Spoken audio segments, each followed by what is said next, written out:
The moment the cameras powered on, a chill swept across the room. Not from the air conditioning inside the Grand Hall of the United States Congressional Hearing Chamber, but from the silent war about to erupt between two people who could not have been more different. One represented legacy, dignity, and restraint.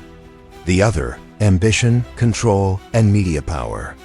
And at the center of this storm was one simple question: who would walk away with their truth intact? It was supposed to be a routine panel. The Senate Oversight Committee had summoned key voices to testify on the role of media in national security leaks. There were legal scholars, political operatives, and media moguls lined up. But the crowd didn't show up for them. They came for the two names burning across every screen in America: Karoline Leavitt and Denzel Washington. Karoline entered first. She walked like the room was hers, chin high, step sharp, hair pulled back with purpose. Only 27, she had become a lightning rod in American politics, young, conservative, and unforgiving. Former White House press secretary under Trump, now a rapidly rising congressional candidate with her eye on the speakership. Cameras adored her, headlines bent to her will. She was quick with a soundbite and ruthless with her precision. Every movement she made was theater, and every theater had an audience. Across from her, seated already and waiting quietly, was Denzel Washington. Not the actor that fans had grown to admire in blockbuster films. This was the real Denzel, the veteran, the lawyer, the man who had once prosecuted war crimes overseas and now sat on presidential task forces, investigating the very moral compass of the nation. He wasn't wearing Hollywood. He wore a navy blue suit without flash, his glasses slightly tilted on his nose, the look in his eyes calm but observant. He didn't move to perform. He moved like a man who had seen too much and learned to say very little. The gavel struck, and silence fell. "Mr. Washington," the chairman began, "we understand you've come into possession of classified communications between a media firm and a foreign operative." "I have," Denzel said quietly, his voice neither boastful nor soft. "And I intend to testify openly." Karoline smirked. And that's when it started. "With all due respect," she interrupted, turning toward Denzel as if dismissing a schoolboy. "This committee doesn't need bedtime stories. We need facts. Not the self-righteous ramblings of a washed-up actor who's suddenly playing hero." The room froze. Journalists dropped their pens. The sound engineer nearly knocked over his headphones. The chairman's eyebrows twitched, but Denzel didn't flinch. He didn't blink. He just looked at her. His silence screamed louder than any words could. The chairman cleared his throat. "Ms. Leavitt, no," she cut in, standing now. "We're sitting here while a man who hasn't worn a government badge in 15 years pretends he's the only one who cares about national integrity. He walks into a courtroom, waves a few papers, and suddenly we're all supposed to sit down and listen like obedient children." She turned fully to Denzel, and with the smile of someone who'd already rehearsed the insult, she said it clearly, coldly, and with just enough venom to guarantee headlines. "Sit down, boy." A gasp swept through the room. Not from the statement itself, but from who. It was aimed at. Denzel was 70 black, a veteran of 3 foreign wars. A man who had buried his friends in Arlington and stood beside presidents in times of national grief. And yet, before millions watching at home, he'd just been reduced by a young white politician to a command soaked in America's darkest echoes. But still, he didn't respond. He simply removed his glasses, folded them slowly, and placed them on the table. "Are you finished?" he asked. Karoline blinked, the confidence in her smile flickering for half a second. "Because if you are," he continued, standing now, his full height casting a shadow that spilled across the witness table, "I'd like to tell this committee a story. It begins with a phone call, a missing journalist, and a lie that started in this very building." The chairman leaned forward. "We're listening." Denzel opened the folder before him. And as he did, he looked directly at Karoline, not with hate, not with anger, but with something far more powerful. Pity. Double quotes. 3 weeks ago, he began, I received a call from the family of James Calder, an American reporter presumed dead in Greece. But James isn't dead. James is hiding because he saw something he wasn't supposed to see. The room shifted. Karoline's face went pale for the briefest second. And that something, Denzel said slowly, was you. Gasps, murmurs, flashbulbs. The tension exploded. Karoline stood frozen. You're lying. Denzel didn't raise his voice. He didn't need to. You leaked military intelligence to a media firm owned by a foreign shell company. And you did it to sabotage an upcoming vote in the European Council. James caught the signal transfer, and now he's in hiding. Karoline's fingers gripped the table. This is defamation. No, Denzel said. This is truth, and I have the documents. You called me boy, that's fine. I've been called worse, but after today, you'll call me witness. And then he dropped the file on the table with a soft thud. Camera lights flickered like lightning. The chairman's gavel slammed for order. The room erupted, but the last image burned into every viewer's mind was not Karoline's panic, or the shouting senators, or the chaos in the chamber. It was Denzel, silent again, glasses back on, staring straight into the camera as if daring the country to listen.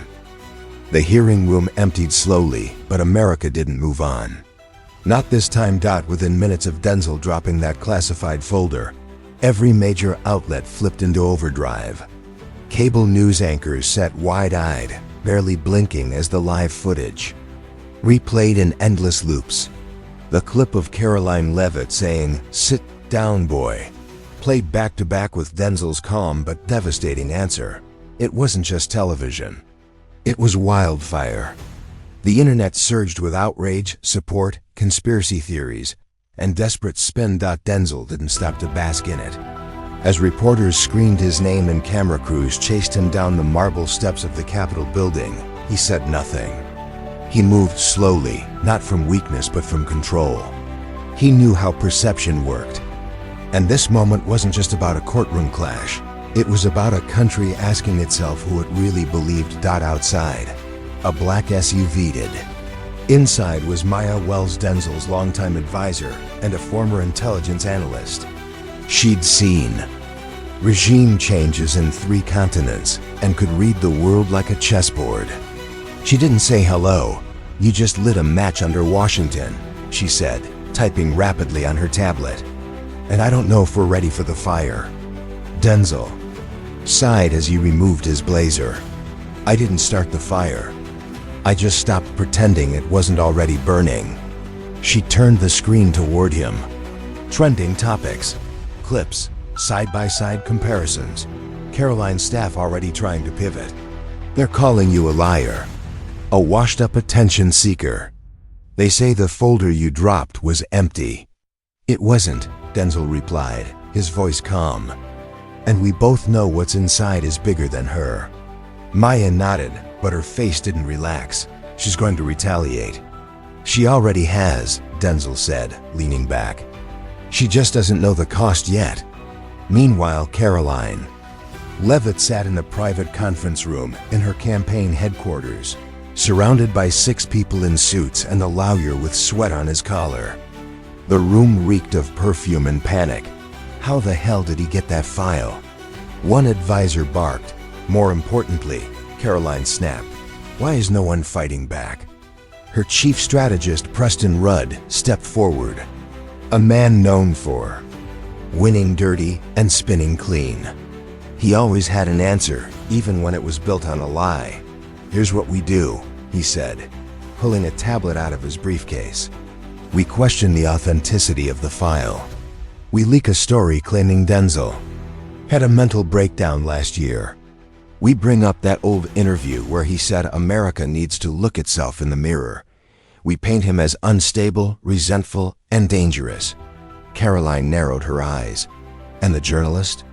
Ghosted, easy. Say he made it up. We claim Denzel is being used by political enemies trying to derail your campaign. Good, she said coldly. Because if we don't destroy him by the end of this week, he's going to destroy me. But deep down, she wasn't worried about polls. She was worried about the truth, because the name James Calder wasn't random. 3 months earlier, she had received a message from him, encrypted, panicked. It was supposed to be deleted, but she hadn't. She kept it. And now it was sitting in her locked drawer, like a ghost refusing to be forgotten. Across town, in a small apartment filled with books, maps, and old photographs, Denzel sat alone. His home was quiet, but not peaceful. He was rereading the documents, analyzing every timestamp, every signal trail, every location ping that James Calder had risked his life to uncover. There was something odd in the pattern. A repetition.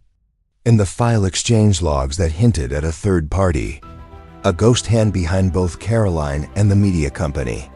Something bigger. More dangerous. His phone buzzed. Unknown number. He let it go to voicemail. 30 seconds later, a text appeared. Stop digging, or the next folder will have your name on it. He stared at the screen. No reply. He turned off the phone, stood slowly, and walked to the old wooden desk tucked beside his window. From the drawer, he pulled out a faded photograph, 4 men in uniform, smiling under desert sun. One of them was him. The others were gone, lost in a war whose reasons changed every year. He whispered, more to them than to himself. You died for truth, not politics.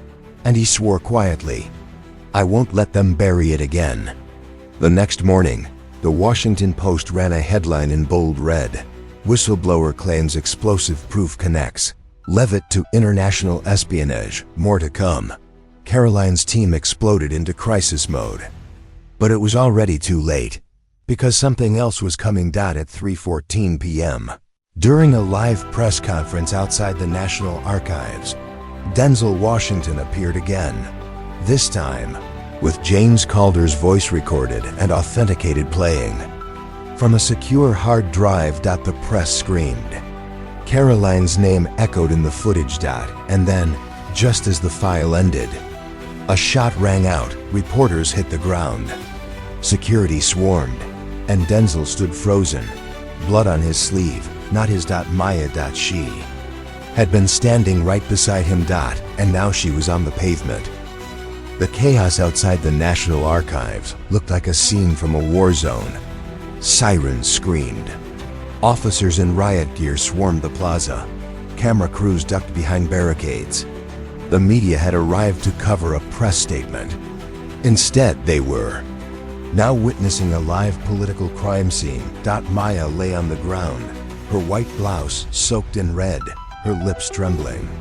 The bullet had torn through her side, just below the ribs. Denzel dropped to his knees, pressing his jacket to the wound, yelling for medics who were already sprinting toward them. His hands shook, not from fear but rage. Silent, burning rage. He had seen too many men and women bleed in forgotten deserts, under foreign skies, for causes that never made the news. But this wasn't a battlefield. This was home. This was the capital. And someone had just tried to send a message the only way cowards knew how, through blood. Maya clutched his wrist. Don't stop, she whispered. I won't, he said, his voice a whisper of thunder. Paramedics lifted her onto a stretcher. He watched her disappear into the back of the ambulance. And for the first time since stepping into the public eye, Denzel let the world see what he truly felt. Grief. Not just for Maya. But for what America had become. Meanwhile, inside a soundproof campaign bunker beneath Karoline Leavitt's headquarters, the mood was panic wrapped in denial. Her face was plastered across every screen in the country. The leaked audio, Calder's voice, and now the shooting. It was spiraling. And no amount of media manipulation could bury it fast enough. Her lawyer slammed the door behind him. This isn't just optics anymore. The Justice Department is watching. If that man dies, he won't, Karoline snapped. He was just a pawn. Whoever fired that shot wasn't working for me. You sure about that? Her strategist Preston asked, staring hard. She turned toward him slowly. What are you suggesting? I'm saying, Preston said, lowering his voice, we've used some third-party support teams in the past. If someone went rogue or misinterpreted our panic, you think I ordered a hit? No, Preston said quietly. But if you don't take control of the story now, the country will. Karoline walked to the mirror. She stared at herself. She had built her entire career on confidence. A sharp tongue, sharper suits, and a smile that could cut through poles. But behind that smile tonight was something new. Fear. Because the documents Denzel had dropped, she knew they weren't fake. She had read some of them. Years ago, she had signed things. Things she didn't fully understand. Deals that seemed like strategy, now they looked like treason, and worse. There was one document she had buried so deep not even her team knew, a classified message exchange between her and an anonymous foreign consultant signed under a fake name talking about election manipulation strategies. She thought it was dead. But now, she feared Denzel had it. Across the city, Denzel sat inside a secure hospital waiting room. Maya had survived surgery, but doctors weren't confident. Internal bleeding. Coma. The words stung. He stared through the glass, his reflection dark. Against the sterile white lights, a nurse walked over. She handed him a small blood-stained flash. Drive Maya's. She had been recording everything. He plugged it into his encrypted laptop and listened. Voices. Two of them. Karoline's. Unmistakable. And someone else. Don't worry. Denzel Washington won't make it to the next hearing. Consider it handled. His jaw tightened. This wasn't politics anymore. This was war. And suddenly, the door opened. A man stepped inside, gray suit, badge clipped low, eyes calm. Mr. Washington. The agent said, I'm with the Federal Intelligence Commission. We've intercepted chatter indicating a planned hit during your testimony next week. We need to move you to protective custody. No, Denzel said. I have work to finish. This isn't optional, the agent replied. Denzel stood up. Then arrest me. The agent stared. He didn't move.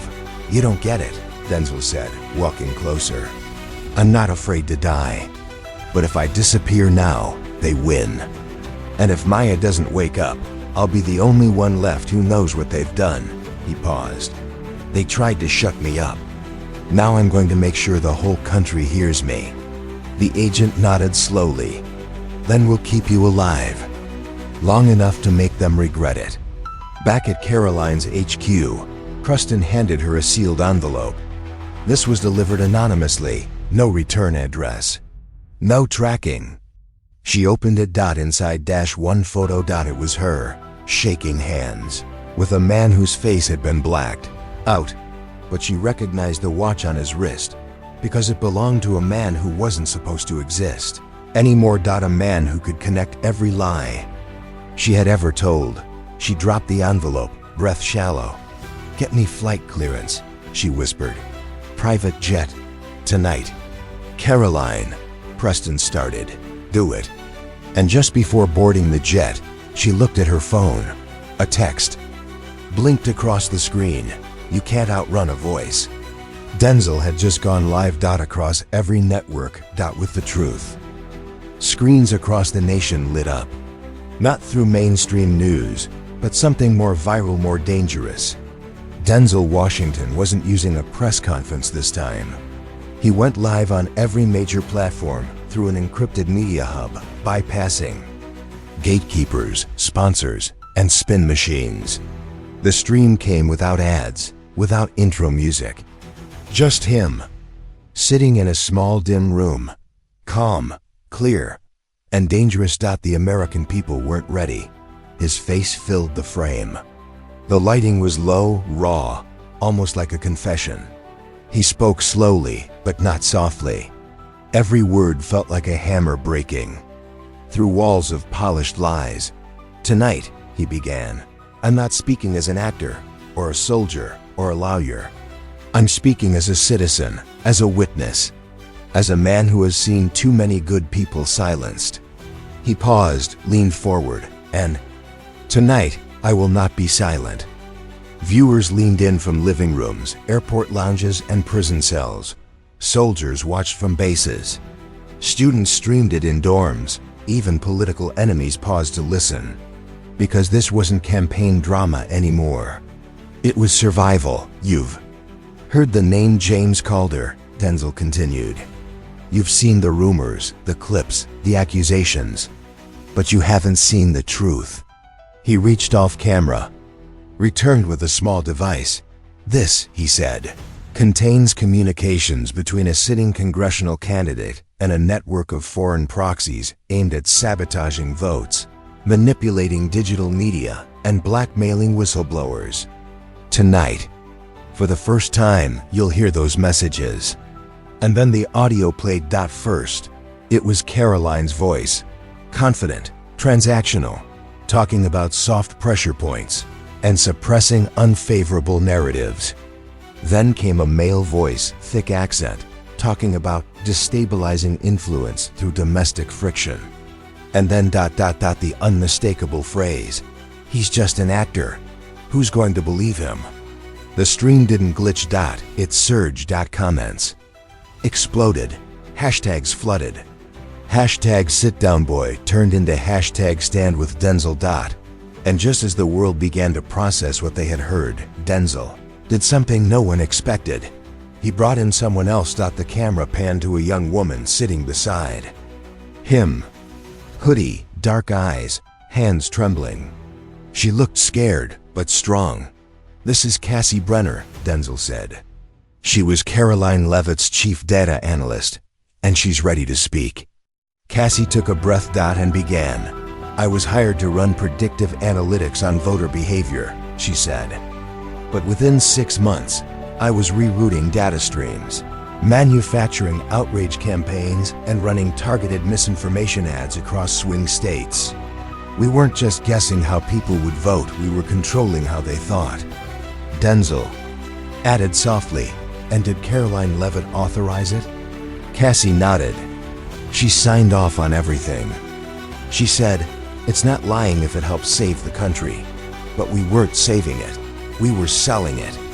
As the broadcast continued, phones rang nonstop inside federal agencies. The White House released a brief statement calling the revelations deeply concerning. Protests sparked instantly outside news headquarters. Karoline Leavitt's name was plastered across giant digital billboards in Times Square, some praising her as a misunderstood patriot, others demanding her arrest. But Karoline was no longer in Washington. She sat alone in a luxury hotel suite in Zurich, Swiss wine in her hand, eyes glued to the laptop. "He got her," she muttered. "That little traitor, Cassie." Her phone buzzed. "Blocked number." She answered. A voice whispered, "Leave the country. Don't look back. The people funding this, they won't let you drag them down. You threatening me?" She asked. "No," the voice replied. "We're reminding you, you were never the top of this food chain. You were just the mouth." And the line went dead. Karoline's breath caught in her throat.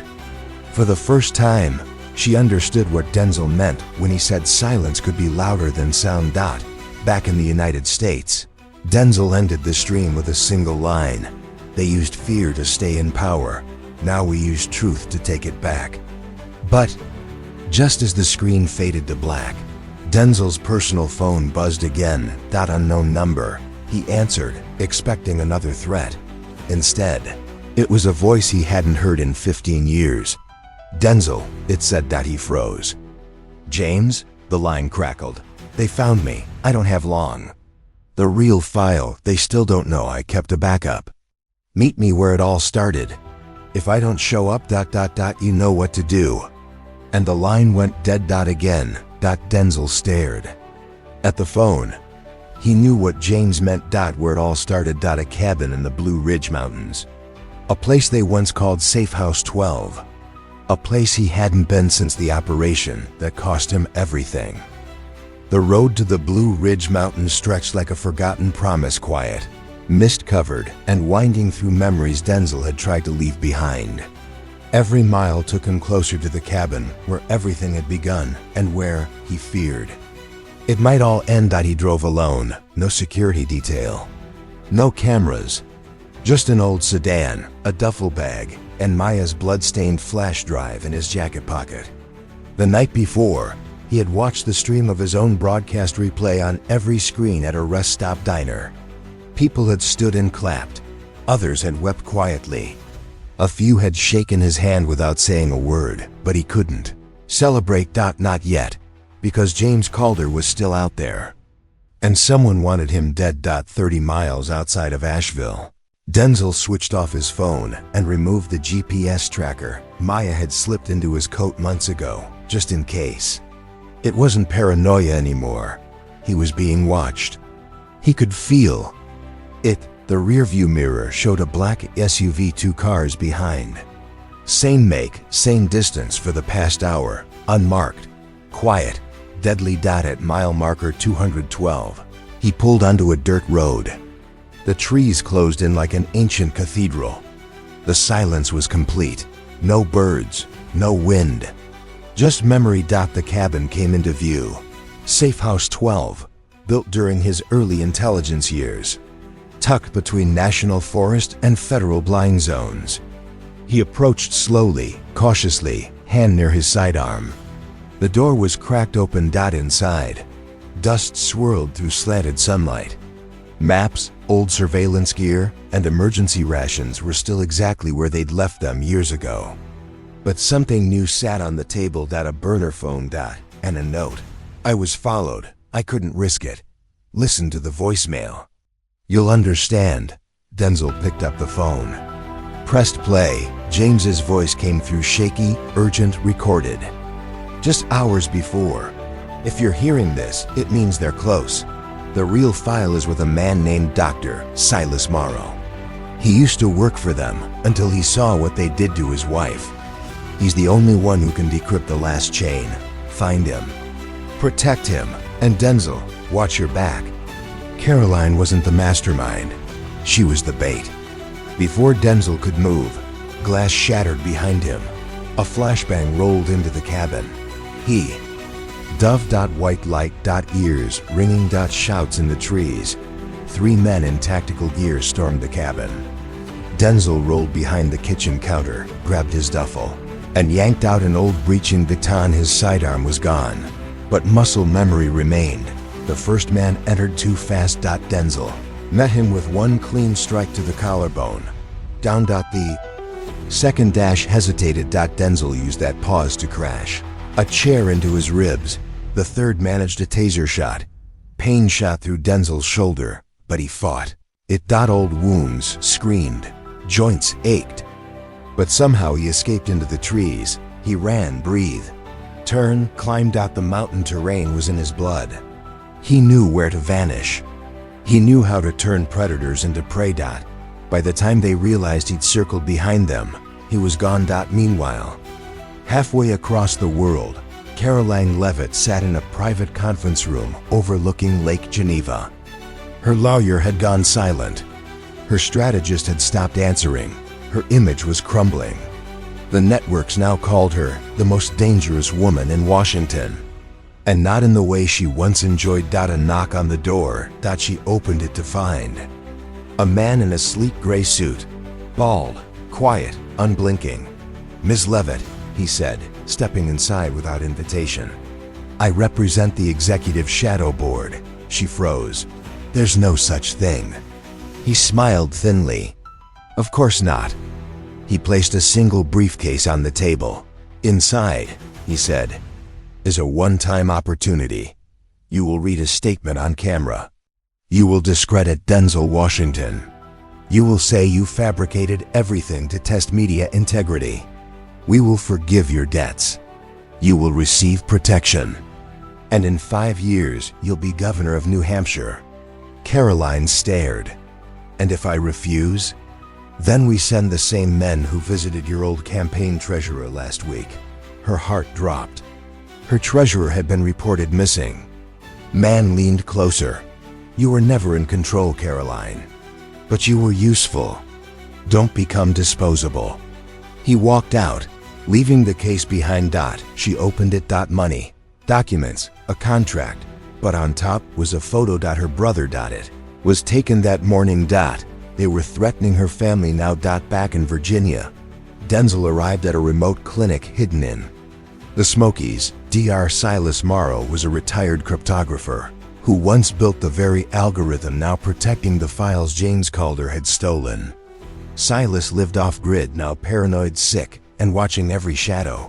He greeted Denzel with a weak smile. "I knew you'd come," he said. "They always come when it's too late. I need your help." Denzel replied. Silas coughed, blood in his handkerchief. "You won't like what's in the file. It names names, real names. People in both parties, judges, news anchors, generals." "Does it prove she's the puppet?" Denzel asked. Silas looked up. "It proves we've all been watching the wrong stage." They began decoding line by line until Silas stopped suddenly, his face pale. "Denzel," he whispered, "there's a secondary transmission in the code. Something James embedded." He turned the screen. A hidden file. It was dated 2 years ago. A private recording. Karoline's voice. But this time crying. "I didn't want this. I just wanted to matter. They said they'd ruin my brother if I didn't agree. They told me what to say. They wrote the speeches. They control everything." Denzel sat back. The final piece. She hadn't been the villain. She'd been a pawn. And now she was too far gone to stop. Washington buzzed with tension. Streets were blocked off. Media trucks lined the sidewalks, and snipers dotted the rooftops near the federal courthouse. Inside, history waited to be rewritten. It wasn't just a hearing now. It was a public reckoning. Denzel Washington arrived in silence. No entourage. Just a black suit, a leather satchel, and a tired look in his eyes. Behind those eyes was Payne Maya, still unconscious. James still in hiding. Silas Morrow dead just 48 hours earlier from a sudden accident. The authorities refused to investigate, but Denzel had the file, the decrypted data, the audio, the statements, the signatures. Every piece of a puzzle that for years powerful people had called fiction. And today, he was going to lay it bare. The courtroom overflowed. Members of Congress packed the benches. Students, veterans, journalists, and families of whistleblowers watched from the gallery. The broadcast reached over 120 countries. But in the front row, Karoline Leavitt sat alone. No lawyers. No spin team. Just her. The judge struck the gavel. "We are here to hear final testimony regarding the National Integrity Compromise case. Mr. Washington, you may proceed." Denzel stood slowly. He didn't carry a script. He carried a memory. "Your Honor," he began, "and to those watching across this country, I am not here to destroy someone. I am here because someone tried to destroy the truth." He turned toward Karoline. "I once believed she was the architect of this chaos, but what I found was something worse." He placed a device on the podium. This recording was buried deep within a file created by journalist James Calder. Authenticated, time-stamped, verified. He pressed play, and Karoline's voice filled the room. "I didn't want this. I just wanted to matter. They said they'd ruin my brother if I didn't agree. They told me what to say. They wrote the speeches.